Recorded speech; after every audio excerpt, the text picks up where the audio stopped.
What up, y'all? It's Season Love. SENLUV, that's who I be. And welcome to another episode of the Money Healing Monologues. Over here at the Money Healing Monologues, I like to open up a space to speak about the development of Black wealth, health, and excellence. So, join me every single Monday where I like to reiterate, reteach, and dissect some shit that I just think us as a Black community should speak about.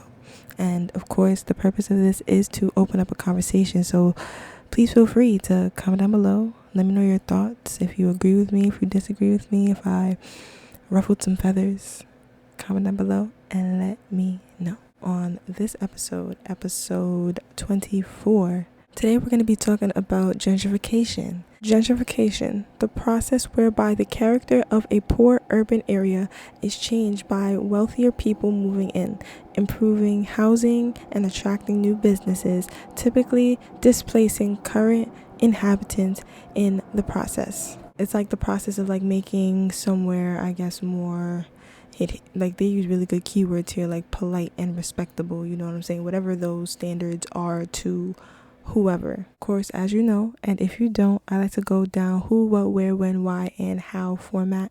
And the how will always be a question that is down below in the description box if you're listening in on YouTube, and in the question box if you're listening in on Spotify, Anchor, or Apple Podcasts. Starting me off with my who, I asked, who does this affect? And my answer to that was minority communities, low-income communities, and individuals that can't keep up with the price raise.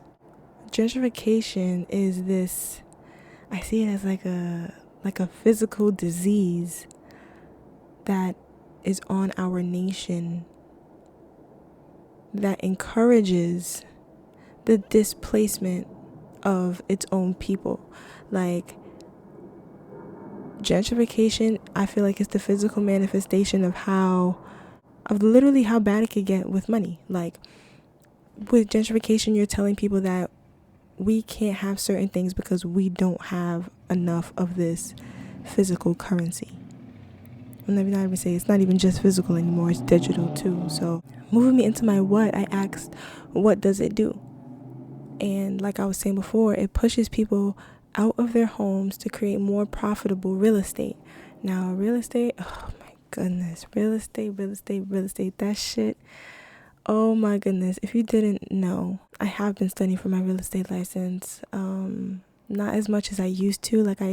Last year I used to be down, I used to be really, really getting in tune with that shit, I worked at a real estate firm and everything, but just after being exposed to the nitty grittiness of the world, the real estate world, oh my gosh, it turned me off from it completely. I still have a passion to pursue housing, education, and being able to be in a position to give people the resources that they need. But wow, it's all money, greed, and selfishness, bro. It's really sad. Actually really, really fucking sad.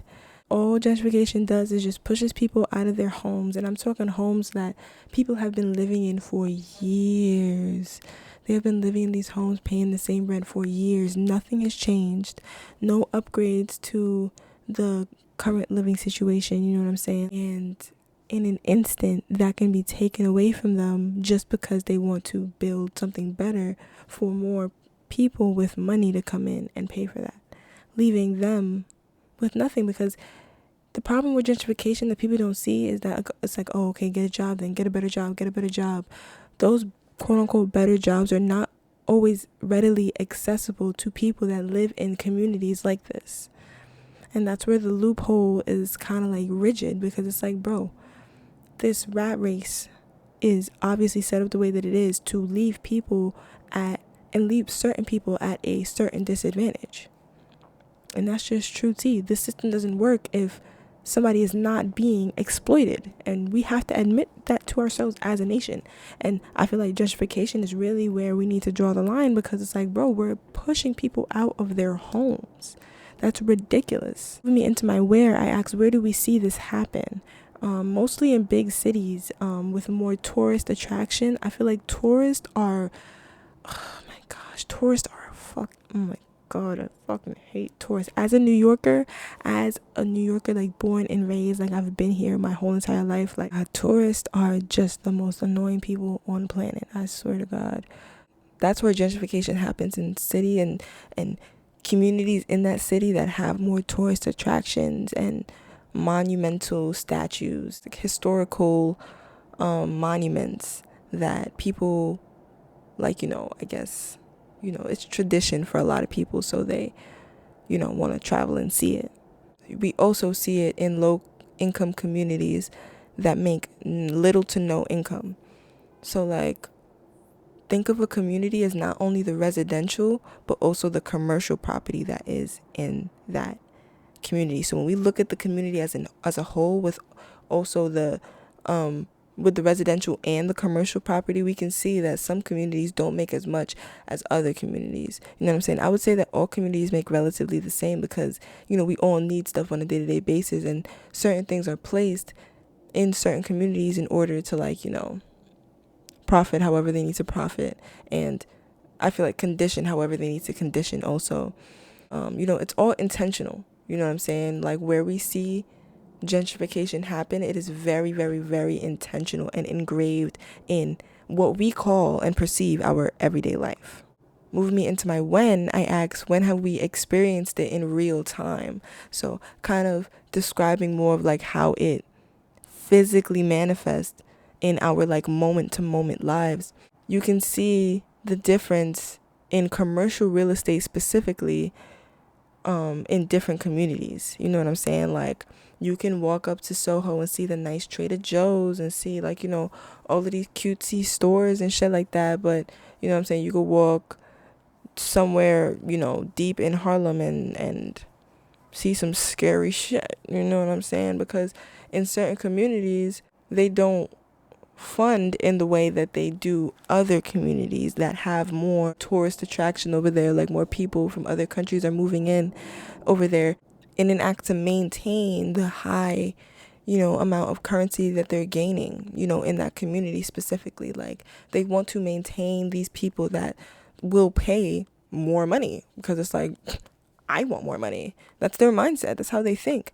And gentrification, they don't, the people that execute it, they don't care about, the people that were there before or what was there before. It's kind of an action of just taking what's there and quote unquote making it better, but in turn disadvantaging the people that have already been there.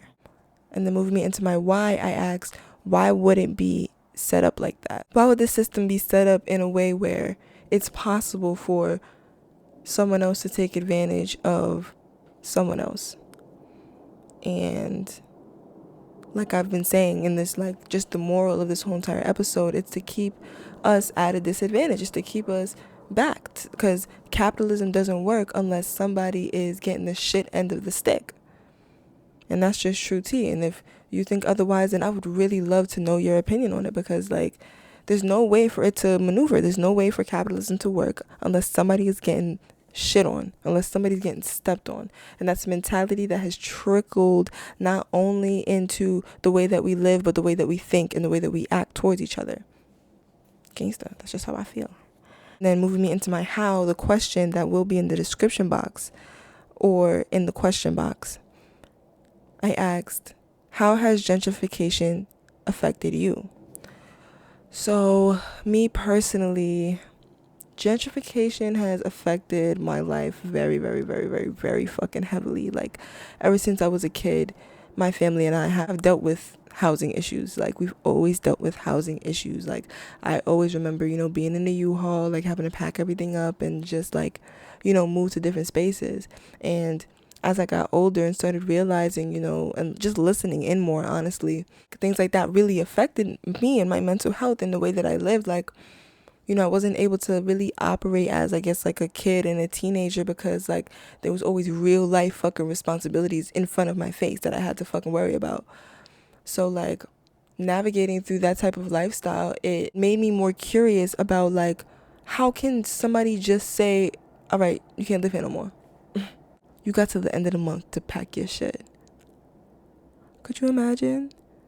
But I can't even imagine, because it's literally, it was real life. Like, I'm weak. That was dead my life. Like, my mom would see the fucking note on the door and shit. Like, I remember, I never forget, like, one of them, it was like they were kicking us out because they wanted to, like, build more houses, if that makes sense. Like, they wanted to rebuild the structure of, like, the building that we were living in, so that they can build more houses and sell it at a higher rent. You know what I'm saying? So we weren't promised any one of those houses after it was done. You know what I'm saying? It was kind of just like, you gotta go. You know what I'm saying? Like, there's no support when it comes to, like, being literally kicked out of your home for the purpose of renovation. And not renovate. It's not, because it's not renovation for you. You know what I'm saying? And that's the reality of it. That's my take on it. Please answer the question down below. I would love to know your opinion, or your opinion on my opinion. You know what I'm saying? Like, whatever sparks your interest, you know what I'm saying? Like, let me know down below in the comments. On that note, thank you guys so much for tuning in to this episode of the Money Healing Monologues. I really appreciate you guys for being here and listening to me and hearing my perspective. Please don't forget to subscribe to the podcast, show some love, you feel me? Send it to a friend, tell that friend to send it to a friend. And I'm gonna see you guys in the next one. All right, so peace.